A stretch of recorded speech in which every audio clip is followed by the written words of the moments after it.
La spiritualité doudou, c'est le fait de voir les outils, les concepts ou les personnes dites spirituelles comme les sauveurs. Ou c'est également le fait de prôner le fait d'être sauveur. C'est la prétention, la promesse, qui est fallacieuse, que l'extérieur va venir tout expliquer, tout sauver, tout nettoyer et tout libérer. Ça provoque de la dépendance, ça provoque de la soumission et ça provoque une spirale d'engagement. Et malheureusement, sur les traumatismes aujourd'hui, il y a énormément de solutions dites magiques, miraculeuses, qui au final sont fallacieuses. Aujourd'hui, j'en veux à la spiritualité doudou parce qu'elle utilise les personnes polytraumatisées, mais surtout la brûlure, au lieu de l'apaiser, il l'enflamme.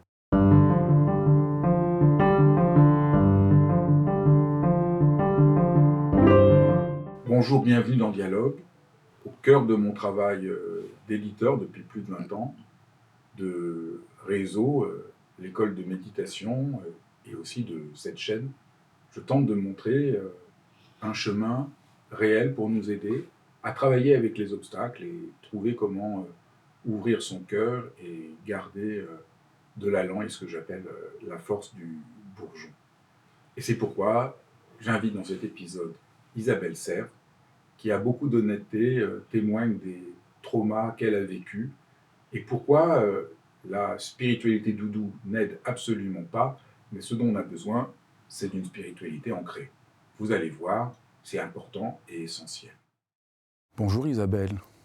Bonjour Fabrice. Ce que je trouve très fort dans ton travail, c'est la capacité de tenir ensemble deux aspects. Tu vas me dire un peu ce que tu en penses. D'un côté, être très authentique et très honnête sur la difficulté de l'existence, et tu as vécu des traumatismes profonds.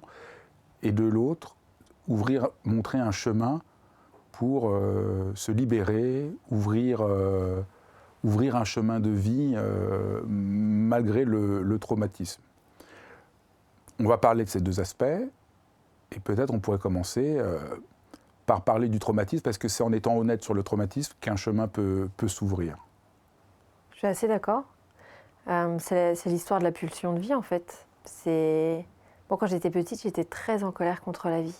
Je comprenais rien. Je me disais, mais c'est pas possible. J'étais entourée que d'adultes défaillants.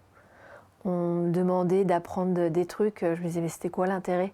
Par exemple, aujourd'hui, je sais que A plus B au carré, ça fait A au carré plus B au carré plus 2AB. Ça me sert à rien, pourtant je le sais. Et donc j'étais en colère. J'étais extrêmement en colère et surtout j'étais déjà très jeune fatiguée.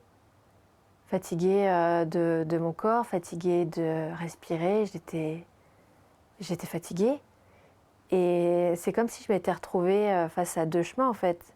C'était soit la pulsion de mort et on arrête, soit la pulsion de vie.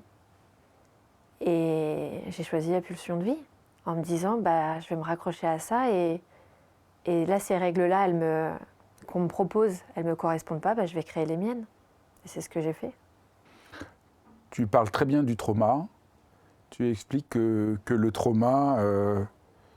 c'est une cicatrice à vie. Oui. J'aime beaucoup cette image, je trouve qu'elle parle. C'est qu'en fait, un traumatisme, c'est comme si tu es tranquille chez toi, et puis il y a quelqu'un qui vient. Et soit il casse tout, soit il prend tout, et puis il s'en va. Et toi, en fait, il te reste juste la clé de ton appartement. Donc, tout est pris, toute ton intimité est mangée. Moi, je trouve que l'appartement, c'est surtout au niveau des traumatismes intimes, physiques, voire sexuels. Et en fait, il te reste que ta clé. Et que les murs de ton appartement, qu'est-ce que t'en fais? Soit tu t'enfermes à clé en disant je veux plus jamais que quelqu'un rentre, t'as le droit. Soit tu dis je refais exactement la même déco, t'as le droit. Tu changes les serrures, t'as le droit. Soit tu t'en vas, tu le vends ou tu rends ton bail et tu t'en vas, t'as le droit aussi. Ou sinon tu pètes tout et t'en profites pour tout recommencer, de faire une nouvelle déco. Et en fait, il n'y a pas de bonne façon de gérer ça. Mais je trouve que trop souvent, aujourd'hui, alors qu'on est venu dans notre appartement, qu'on a tout cassé et qu'il ne reste que notre clé, en plus, on a cette injonction de la société, ou parfois certaines personnes, qui vont nous dire « Tiens, moi, à ta place, cette clé, voilà ce que j'en ferai. » Non, laissez-nous tranquilles. Chaque personne utilise sa clé, c'est la seule chose qui nous reste. Donc, laissez-nous utiliser notre clé comme on le souhaite, quoi. Comment t'as fait, toi? Je me suis enfermée à double tour pendant des années. D'ailleurs, ça a tellement été... je crois que j'ai dû retourner la clé dans la serrure une centaine de fois. La porte, elle n'est pas... Aujourd'hui, en toute honnêteté, la porte, elle n'est pas totalement ouverte. Hein. Aujourd'hui, je combats pas, mais je travaille encore à ouvrir totalement la porte. C'est parce que tu as cette honnêteté sur ce que c'est le trauma que tu dénonces dans tes livres la spiritualité doudou. Si tu veux bien essayer de dire un peu ce que tu entends par ce terme. La spiritualité doudou, c'est le fait de voir les outils, les concepts ou les personnes dites spirituelles comme les sauveurs. Ou c'est également le fait de prôner le fait d'être sauveur. C'est la prétention, la promesse, qui est fallacieuse, hein, que l'extérieur va venir tout expliquer, tout sauver, tout nettoyer et tout libérer. Ça provoque de la dépendance, ça provoque de la soumission et ça provoque une spirale d'engagement. Et malheureusement, sur les traumatismes aujourd'hui, il y a énormément de solutions dites magiques, miraculeuses, qui au final sont fallacieuses. Et en tant que personne polytraumatisée, je sais que parfois on peut se retrouver dans des états de désespoir quand on est face à ces deux chemins en fait. C'est dur de... Il y a un moment, quand on est vraiment à ce carrefour de chemin, la fin, elle est plus douce. Vraiment. Parce que c'est dur de encore respirer, c'est dur d'être encore en vie. Et à ce moment-là, on est dans un état de vulnérabilité totale. Donc, quelqu'un qui nous dit « Viens, tu vas voir la fameuse dans Matrix, pilule bleue, pilule rouge, prends ce truc-là et tu vas avoir des paillettes partout et tout va être beau, tout va être miraculeux. » On est capable en fait de dire « Bah vas-y, il faut que sa souffrance elle s'arrête » parce que la souffrance du traumatisme, elle ne s'arrête pas lorsque le trauma concret est terminé. Après, elle reste. C'est comme une brûlure en fait qui reste. Et le but, c'est d'apprendre à vivre avec et de l'apaiser, cette brûlure-là. Et ça prend du temps. Et aujourd'hui, j'en veux à la spiritualité doudou parce que déjà, elle utilise les personnes polytraumatisées, mais surtout la brûlure, au lieu de l'apaiser, il l'enflamme. Parce que on a l'impression que quand ça ne marche pas, on a l'impression qu'on est nul, on a l'impression qu'on a mal fait les choses, donc en fait on empire une souffrance qui est déjà présente. Tu vas jusqu'à la racine de ce que tu nommes cette sorte d'illusion. L'illusion, c'est qu'on va pouvoir être complètement libéré de nos problèmes. Alors c'est vraiment, c'est très fort, c'est des choses sur lesquelles j'ai beaucoup insisté pour ma part, mais c'est vrai que le discours dominant de la spiritualité, d'une certaine forme de psychologie. Alors, du point de vue de la psychologie, on pourrait dire, si on a un problème, c'est qu'on est malade et qu'on devrait être soigné. Or, tous les traumas ne se guérissent pas comme ça. Et puis, dans la spiritualité, c'est parce que c'est notre ego, c'est qu'on n'a pas atteint encore l'état d'éveil. Et dans les deux cas, on est assez culpabilisé. C'est culpabilisant à fond. Les deux sont extrêmement culpabilisants. Surtout qu'on n'est pas binaire. Absolument. On est fait de complexité, de paradoxes. Et moi, aujourd'hui, en fait, je mets en opposition la spiritualité ancrée à la spiritualité doudou. C'est le fait de voir les outils, les concepts et les personnes dites spirituelles comme un soutien, un appui, une aide, mais pour davantage retrouver son pouvoir de soi, de décision, de ressentir, de respirer, d'action. Ce ne sont que des pistes de réflexion, parfois une béquille, mais pas des dictateurs à dire bah, fais ci, fais ça, etc. Et tu vas voir, tout va être miraculeux. Parce que moi, aujourd'hui, je crois davantage au pouvoir d'acceptation.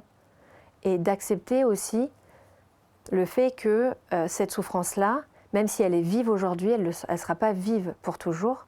Mais par contre, si tu veux l'apaiser, avant de nettoyer une plaie, on va déjà regarder son état, en fait. Comment elle est, si elle est ouverte, infectée ou pas. Sa souffrance, c'est pareil. Je crois énormément en fait, au pouvoir d'acceptation, mais également au pouvoir de création. Moi, j'ai grandi dans les ténèbres. Très tôt, je me suis rendu compte que le monde extérieur, c'était du chaos. Aujourd'hui, moi, un de mes mantras, c'est pour créer son équilibre, il est hyper important d'accepter le chaos. Et le but, en fait, c'est pas d'attendre que tout l'extérieur soit beau. C'est que cette beauté, en fait, c'est déjà la créer à l'intérieur de soi. Et surtout, ne pas chercher la beauté globale, mais saisir les petits morceaux de beauté qu'on peut voir un peu partout et en profiter pleinement. Pas attendre un peu la scène idéale ou le monde extérieur idéal, il n'existe pas. Donc, renoncer à une sorte de guérison, d'éveil total, Pour être dans l'acceptation. mais travailler concrètement sur ce qui se passe dans le présent. Il y a le fait, ce que j'en fais. Quelles sont les 2-3 grandes étapes dans ta vie qui t'ont permis de trouver une forme d'apaisement? Oh, il y en a eu beaucoup en vrai. Mes études de psycho, ça m'a beaucoup aidée. Moi, je me suis lancée dans la psycho parce que je voulais comprendre mes bourreaux. Je voulais comprendre comment on pouvait marcher sur quelqu'un. Ça m'a beaucoup aidée en fait, comprendre le fonctionnement de la psyché, comprendre aussi le pouvoir de la souffrance. Très souvent, on parle de gens toxiques, mais les gens qui ont les comportements les plus toxiques sont les gens qui souffrent le plus. Je ne minimise pas, hein. J'excuse pas non plus. Comprendre, c'est pas excuser ou minimiser. Et donc mes études de psycho, ça m'a énormément apaisée. Quand je suis partie aussi quand j'ai pris mon indépendance, peu avant mes 18 ans aussi, ça a été une vraie libération. Enfin, je pouvais être moi-même en fait, je pouvais être libre. Et qu'on arrête aussi de me faire du mal. Vraiment, j'étais tranquille. Et puis la naissance de mon fils aussi, qui a été très impactant dans ma vie. Parce que nos enfants, ils nous renvoient à nos enfants intérieurs. Donc, m'a remis face aussi à ma propre souffrance, qui était encore les plaies un petit peu béantes. Et je le remercierai toute ma vie pour ça. Il apporte une certaine forme d'apaisement aujourd'hui. Dans ce renouvellement de ce qui est pour toi un chemin, c'est-à-dire, comme on a dit, ne pas nier les blessures, tu expliques qu'il ne s'agit pas non plus de se débarrasser de nos blessures parce qu'elles sont là aussi, elles ont un rôle à jouer. Qu'il faut essayer de comprendre ce que nos blessures, ce que nos blocages essayent de nous dire. En fait, de nos blessures, alors je pense déjà qu'on est toutes et tous des êtres blessés. Lise Bourbeau parle des 5 grandes blessures, je pense qu'on ne les choisit pas, on les a toutes. Moi, je pense vraiment qu'on a un spectre de blessures, que ce soit la trahison, le rejet, l'abandon, la justice, l'humiliation. On a ce spectre-là. Les 5 sont présentes. D'ailleurs, peut-être que tu vas t'en souvenir, mais je sais qu'il y a un auteur, je ne sais plus le nom, et je suis désolée, qui disait que la naissance, déjà, c'était une première blessure. Le fait de naître, c'était déjà une première blessure. Parce qu'il y a l'abandon de la mère, le cordon ombilical, etc. Et ces blessures-là, en fonction de chaque personne, de ce qu'elle vit, de son libre arbitre, des personnes aussi qui sont entourées, parce qu'on est des personnes interactionnelles. Et pour être dans la résilience, on a besoin d'ailleurs d'un élément extérieur. On ne peut pas être résilient tout seul. Mais en fonction de différents facteurs, l'intensité, la répercussion et comment on va nourrir ces blessures-là, ça ne va pas être la même. Mais déjà, je pense qu'on porte tous et tous une souffrance en nous. De cette souffrance-là naît des blocages. Parce que c'est pareil, on ne se bloque pas par hasard. On ne se bloque pas parce qu'on est nul, on ne se bloque pas parce qu'on n'a pas terminé notre réveil, on se bloque parce qu'il y a quelque chose qui fait que le mouvement nous crée de l'insécurité. Le changement nous crée de l'insécurité. Si on se bloque, c'est qu'il y a quelque chose dans le monde extérieur qui crée une insécurité. Et donc on va se bloquer, parce que nos blocages, ils nous maintiennent dans une zone de confort. Donc ils nous maintiennent peut-être, parce que c'est illusoire, mais ils nous maintiennent dans une forme de sécurité intérieure. Donc vouloir se libérer de ces blocages sans comprendre ce qui crée de l'insécurité, c'est le serpent qui se mord la queue. Ça sert strictement à rien. Et le but, quand on regarde nos blocages d'une nouvelle façon, eh ben, ça nous permet de voir qu'il y a des choses qui ne nous conviennent pas dans notre vie extérieure. Ça nous permet aussi parfois de comprendre que notre rythme il est trop rapide, ou qu'on s'en demande trop, ou que nos relations elles sont pas épanouissantes, que notre travail n'est pas épanouissant, qu'on a besoin de changer d'air. En fait, plus on va écouter nos blocages comme de vraies alertes, c'est-à-dire, ah tiens, il y a quelque chose qui se passe, et plus c'est une voie pour pouvoir se connaître, pour pouvoir se découvrir, mais aussi pour pouvoir se respecter. De quoi j'ai besoin et quelles sont mes limites. Donc nos blocages, le but, c'est pas forcément de s'en libérer, mais c'est de les voir comme une forme de guide, si je peux dire ça comme ça. Pour travailler sur nos blocages, c'est-à-dire les écouter, les accepter, c'est important de se tourner vers son enfance et son enfant intérieur. Alors on peut, mais par exemple, il y a certaines personnes qui ne se souviennent pas de leur enfance. Ça peut être aussi le fait simplement de se questionner, de se poser des questions, d'oser parler avec soi. D'oser se dire « Ah tiens, mais je suis qui? De quoi j'ai besoin? Qu'est-ce qui ne me convient pas ?» sans forcément attendre que ce soit l'extérieur qui vienne nous dire bah tu ne vas pas bien parce qu'il y a ça, ça, ça, ça et ça. Oui, mais toi, t'en penses quoi? C'est pas parce qu'on a des blocages et des blessures qu'on est faible. Ah bah non. Moi, je crois pas aux personnes faibles. Mais c'est vraiment quelque chose que les gens ont souvent l'impression. Oui, parce qu'en plus, aujourd'hui, on est... avec les réseaux sociaux, déjà, il y a beaucoup de façons d'être, de faire ou de vie sont enjolivées. Également, on est beaucoup aussi dans l'injonction bien-être. Ou pareil, dans la spiritualité doudou, mais moi, ma vie, elle a changé, mais moi, je vais super bien, mais tous mes problèmes, ils ont disparu. Et c'est pas vrai, en fait. Mais du coup, on se compare à ça, donc on se dit, waouh, mais pourquoi moi, j'y arrive pas, je suis nulle, je suis faible. Alors que dans mon langage à moi, c'est du bullshit, tout ça. De toute façon, plus tu as besoin de convaincre à quelqu'un que tu vas bien, et moins tu ne vas bien. Plus tu as besoin de dire, mais moi, je fais hyper bien, je suis super heureuse ou heureux, et moins tu l'es, en fait. Parce que quand tu l'incarnes vraiment, lorsque tu l'es vraiment, tu n'as pas besoin de convaincre. Donc pourquoi tu es obligé de te le dire pourquoi tu es obligé de nous le dire sur 18 stories ou 18 fois? Il y a un truc qui cloche, ça va pas. C'est clair. Dans ton livre, tu proposes un chemin en se posant un certain nombre de questions pour avancer. Et la première question, c'est pourquoi? Ouais. Alors pourquoi il faut poser la question pourquoi? Ah, vous avez 4 heures. Et pourquoi il ne faut pas poser la question comment? Parce que le comment, il amène l'énergie de fuite. C'est ça, je m'en suis rendu compte quand je parle avec des personnes et que je dis ah tiens ça ressemble par exemple je sais pas au syndrome à l'autosabotage. C'est ok, comment je m'en libère? Donc en fait le comment en premier, il amène une fuite de soi. C'est vas-y donne-moi, et puis il amène aussi un chemin vers la spiritualité doudou. Vas-y donne-moi le truc là, donne-moi le truc qui fait que hop ça disparaît. Alors que le pourquoi, il invite à un temps de pause. On se pose en fait et on se regarde. Qu'est-ce qui se passe? Pourquoi c'est là? Qui je suis? Ça amène vraiment un temps où je me regarde. Alors que le comment, c'est une fuite en avant. La personne, on a à peine fini la phrase, elle est déjà partie loin, quoi. C'est-à-dire, au fond, l'erreur, c'est de vouloir trouver tout de suite une solution sans faire le travail d'écouter ce qui nous arrive. Comment peut-on trouver une solution adaptée à soi si on ne sait pas ce dont on a besoin? La deuxième question, quelle est ma responsabilité? Oui, parce que également, une des formes de spiritualité doudou, c'est qu'on va utiliser soit des concepts spirituels ou des informations qu'on va piocher et on va totalement se dédouaner de notre libre arbitre et on va expliquer nos comportements ou ce qui se passe juste par ça. Par exemple, moi je ne sais pas, j'ai des relations toxiques parce que je suis passeur d'âme. Voilà. Parce que? Je suis passeur d'âme par exemple. Ça veut dire quoi? Passeur d'âme, c'est les personnes dans la médiumnité qui aident les âmes qui sont coincées à passer de l'autre côté. Et par exemple, ça peut être ça. Bah oui, mais moi, tu sais, j'ai des relations toxiques parce que je suis passeur d'âme. Donc en fait, mon rôle, c'est d'aider les gens de passer d'un état à l'autre. Et ça, c'est une forme de spiritualité doudou. En fait, la part de responsabilité, de nouveau, c'est pas se flageller, c'est pas se dire c'est de ma faute, c'est de se dire attends, comment moi je nourris les choses en moi et qu'est-ce que moi j'apporte aux autres. Ça aussi, on peut le voir beaucoup par exemple dans les relations en disant mais cette relation elle n'a pas marché, est-ce que cette personne a été toxique? Ok, mais toi qu'est-ce que tu as mis dans la relation? Alors déjà d'une part qu'est-ce que tu as accepté, mais qu'est-ce que tu as mis dans la relation? Parce que très souvent on croit qu'on met de l'amour dans une relation alors qu'en fait on met tout notre bagage par exemple traumatique, toute notre peur d'être seul, tout notre manque de confiance en soi. Et la personne qui dit « Waouh, moi ça je prends pas » et qui s'en va, tout de suite par exemple elle devient une personne toxique.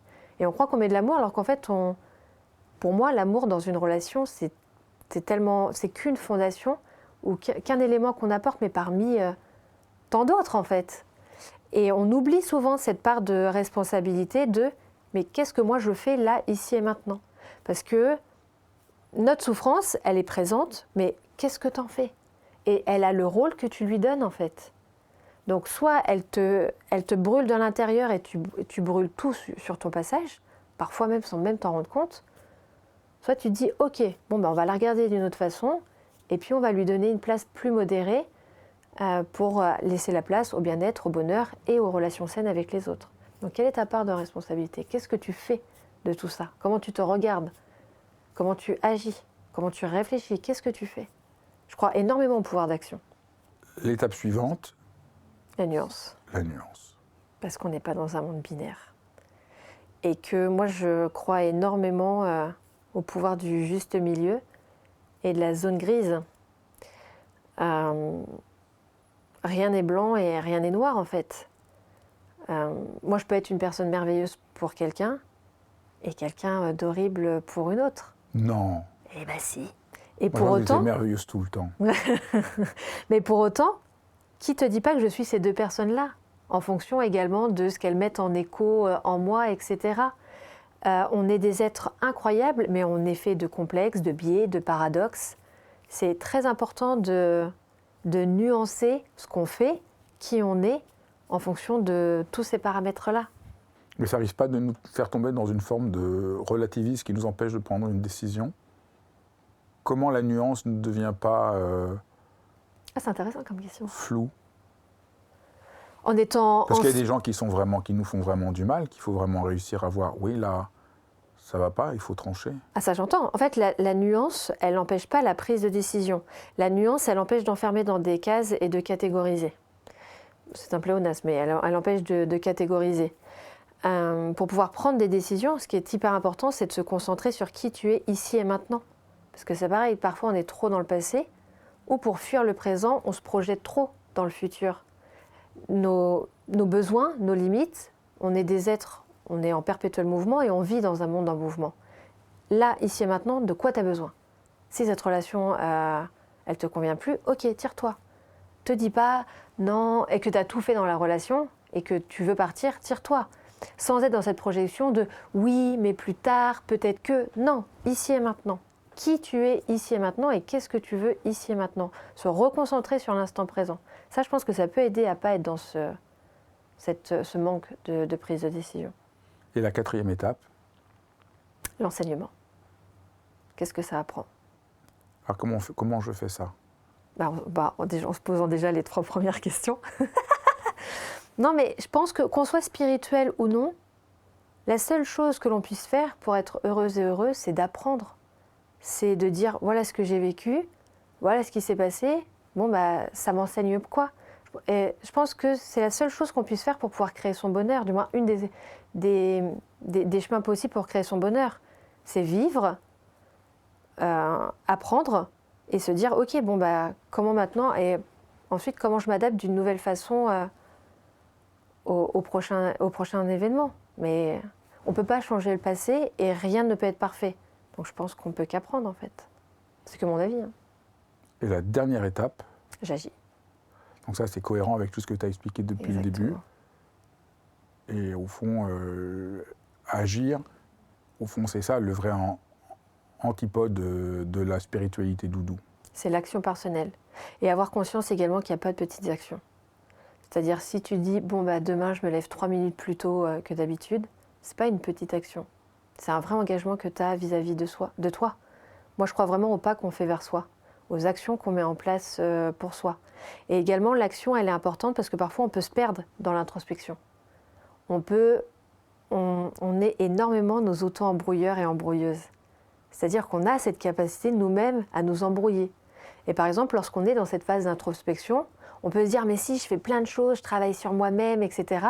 Mais pendant ce temps-là, on reste par exemple dans une zone de confort qui n'est pas du tout confortable. Donc, qu'est-ce que tu fais? Quelles sont les actions que tu mets en place? Parce que on a besoin de mouvement. Alors, pas être toujours dans la performance, mais on a besoin de mouvement. C'est un truc tout bête. Moi j'ai mal au dos. Si je reste sans bouger trop longtemps, je vais avoir hyper mal dans le corps. Mon corps, il a besoin de mouvement, mais mon corps, il est fait comme tout le monde. Notre corps, il a besoin de mouvement. On vit dans un monde en mouvement. Donc pour moi, le mouvement est signe de bien-être. Alors évidemment, tout est à nuancer, sans être dans l'agitation permanente, etc. Mais il est très important d'être en mouvement. On n'est pas fait pour rester statique. On a besoin de mouvement pour être bien. Donc l'action amène le mouvement. Est-ce qu'il y a d'autres actions que tu fais en ce moment pour t'aider à surmonter des difficultés? Je fais beaucoup de sport parce que j'ai fait j'ai arrêté le sucre qui n'était pas bon pour ma santé et j'ai vécu un violent sevrage de sucre. Donc je fais beaucoup de sport, une heure de sport par jour. Et par exemple pour ma santé mentale, c'est incroyable. Ça crée du mouvement à mon corps. Je marche beaucoup aussi. Donc on voit bien dans ce que tu décris l'importance de rencontrer nos blessures, de les entendre, de les accepter. C'était logique que le livre que tu as fait après, c'est sur le shadow work. Alors qu'est-ce que c'est le shadow work dont on parle beaucoup en ce moment? C'est le travail de l'ombre. Alors c'est assez drôle parce que ça a fait le shadow work, donc c'est un concept qui n'est pas du tout jeune, hein. Jung en parlait déjà bien avant. Mais c'est énormément en effervescence aux États-Unis, par exemple. Et ici, les personnes sont frileuses. Alors moi, j'ai un esprit de contradiction. Donc plus je suis sûre de quelque chose et plus tu es frileux et plus je vais insister en fait. Je ne vais pas dire bon bah ça marche pas, je laisse tomber. Ah non, non, non. Je vais n'importe où tu poseras ton regard, je vais te parler, je vais te parler du shadow work. Mais parce que je pense qu'aux États-Unis, ils ont cette culture énormément de parler d'eux-mêmes, de leurs ressentis. Tu regardes n'importe quelle télé aux États-Unis, ils vont rencontrer une personne, ils vont dire ah là là c'est incroyable, j'ai tellement appris avec toi. Ils sont vraiment dans cette culture-là. Et nous, on est vraiment dans cette culture de non, non, non, tu as un problème, on l'enlève. Du moins dans le développement personnel et dans la spiritualité. Donc les personnes peuvent être un peu frileuses. Et le shadow work, c'est le travail de l'ombre, c'est-à-dire aller à la rencontre de sa partie sombre. Aller à la rencontre de ses blessures, de ses blocages, des réactions émotionnelles déséquilibrées par rapport aux émotions négatives, non pas pour les libérer, mais pour voir ce qu'elles ont à nous apprendre, pour les accepter, ce qu'elles nous apprennent et comment s'adapter à elles. C'est clairement la suite pratique du pouvoir insoupçonné de tes blessures et tes blocages. C'est vraiment le concret, l'outil concret. Alors par exemple, comment on fait? Quels sont Par exemple, est-ce qu'on peut peut-être décrire l'intention qu'on doit avoir quand on fait ce travail? Évidemment, le paradoxe, peut-être il faut commencer par là, le paradoxe c'est qu'on a l'impression que si on va regarder nos zones d'ombre, on va s'y enfoncer et on n'a pas envie. Pourquoi c'est important? Parce qu'elle n'est pas si effrayante que ça. C'est un peu comme le porte-manteau qui est dans l'entrée et où il y a la lumière est éteinte. Et en fait, le porte-manteau, du coup, il donne l'illusion d'être un énorme monstre ou un cambrioleur effrayant qui va venir nous embêter, qui va venir nous embêter. Alors que si on allume la lumière, on se rend compte que c'est juste un porte-manteau. Ou le monstre sous le lit, en fait. C'est que notre partie sombre, plus on cherche à la fuir et moins on la regarde, et plus en fait on la transforme. Moi j'ai déjà entendu des personnes qui disaient mais j'ai un monstre à l'intérieur de moi, j'ai des ténèbres, j'ai des démons. Mais notre partie sombre... C'est pas toujours vrai. C'est absolument pas vrai. Notre partie sombre déjà c'est une partie de nous qui est liée à une souffrance, qui est liée à un manque d'amour. Donc personne n'a de démon en lui. Alors, troisième, tout est nuancé. Donc je ne veux pas dire que personne n'a de démons en lui. Il y a la nuance, il y a la complexité de chacun. Mais la plupart du temps, quand on croit qu'on a un démon en nous, c'est que c'est de la souffrance. C'est juste de la souffrance qui n'a pas pu être reconnue. Et c'est un manque d'amour de soi. Donc tu serais d'accord avec ma phrase préférée de Rilke, les dragons ne sont peut-être que des princesses qui attendent de nous voir beaux et courageux. Exactement. Moi, je ne crois pas aux mauvaises et aux bonnes personnes. Je crois aux personnes qui font le maximum avec les moyens qu'elles ont. Et parfois, lorsque tu souffres énormément, tu es dépouillé de tes moyens. Donc... cette souffrance, ta souffrance intérieure, tu n'arrives pas à la gérer et tu la vomis sur les autres. Donc je crois aux comportements toxiques, je crois aux relations toxiques, mais je ne crois pas aux bonnes et aux mauvaises personnes. Je pense vraiment qu'on fait du mieux qu'on peut. Et avec également toutes les ressources qu'on nous a apprises ou non, qu'on a réussi à retravailler de son côté ou non. Alors quand on parle de l'ombre, il y a aussi plusieurs verbes que tu mets pour donner à entendre un peu le chemin qu'il s'agit de faire. Le premier, c'est regarder.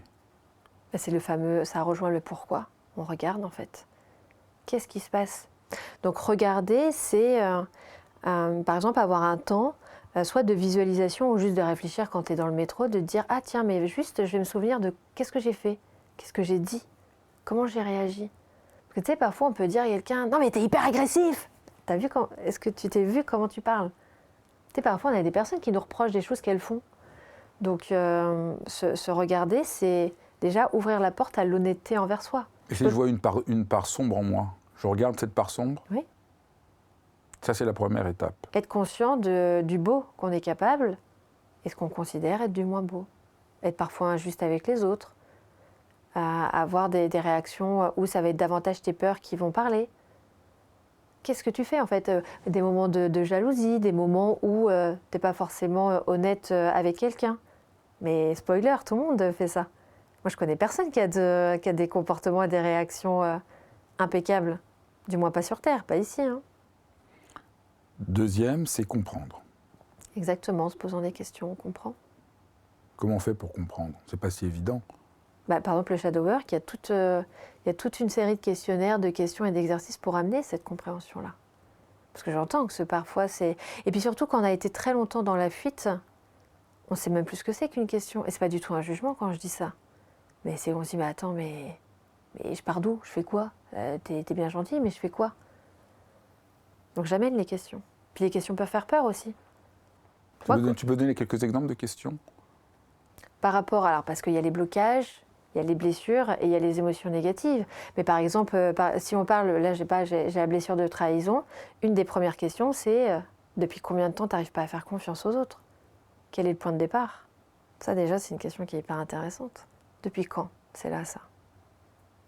Quelle est la dernière relation que tu as cherché à contrôler? Comment ça s'est terminé? Mais est-ce que tu te fais confiance à... Quelle est la dernière fois où tu as eu confiance en toi? Et à partir de là, il y a l'acceptation. Exactement. Quand on comprend, on ne peut pas accepter sans comprendre. On est des êtres de pensée, on est des êtres de raison. C'est le truc tout bête, notre cerveau, dans les nuages, il ne va pas supporter qu'il y ait une forme, qu'il n'y ait pas de forme, et c'est là où on va voir les éléphants, les machins et les trucs. On est programmé pour aller chercher du sens. Notre cerveau, il n'aime pas les choses qui n'ont pas de sens. Donc, pour pouvoir accepter, on a besoin de comprendre. Donc, la compréhension amène naturellement l'acceptation. L'étape suivante, t'aimes bien les étapes, j'ai remarqué, dans tes livres, t'aimes bien... J'aime bien le concret. Et là, c'est très beau, c'est aimer, qui est un peu la clé. Il faut apprendre à aimer ces zones d'ombre. Donc, puisque ma zone d'ombre n'est pas un monstre, mais une forme de souffrance... Et une partie de moi, surtout, c'est moi. En fait, quand tu prends conscience que c'est toi, naturellement, tu vois plus cette partie sombre comme un monstre qui te persécute. Ah non, c'est moi, en fait. Ça a besoin de douceur, ça a besoin de bienveillance. Et ça amène à l'amour, ça. Et la dernière étape, ça c'est comme tout à l'heure, on rejoint le même mouvement, c'est en agissant que je peux... Qu'on crée son propre chemin. Il y a l'engagement aussi. L'action, pour moi, ça amène l'engagement. Parce que vu qu'on est des êtres de pensée, c'est pareil, parfois on peut se perdre dans de grandes tournures de phrases intérieures, de grandes pensées, et puis, toi, le fameux « demain j'arrête ». « Ah, mais demain j'arrête ». Ah, mais pendant ce temps-là, tu continues. Et pour moi, l'action, c'est aussi représentatif de l'engagement qu'on a envers soi. Ben écoute, merci beaucoup. Je crois qu'on a fait un beau parcours dans ce chemin d'acceptation et d'amour, et de se libérer de la spiritualité doudou qui nous égare. Vive la spiritualité ancrée. Merci Isabelle. Merci à toi Fabrice. Merci d'avoir suivi cet épisode de Dialogue. Vous vous souvenez, hein, j'ai 2 chaînes YouTube à présent. La chaîne Dialogue avec tous les rencontres avec mes invités et la chaîne Fabrice Vidal où je peux poster toutes les vidéos que je fais pour répondre à vos questions et le savoir que je peux déployer sur la méditation, l'hypersensibilité et plein d'autres sujets. Je vous embrasse, à très vite.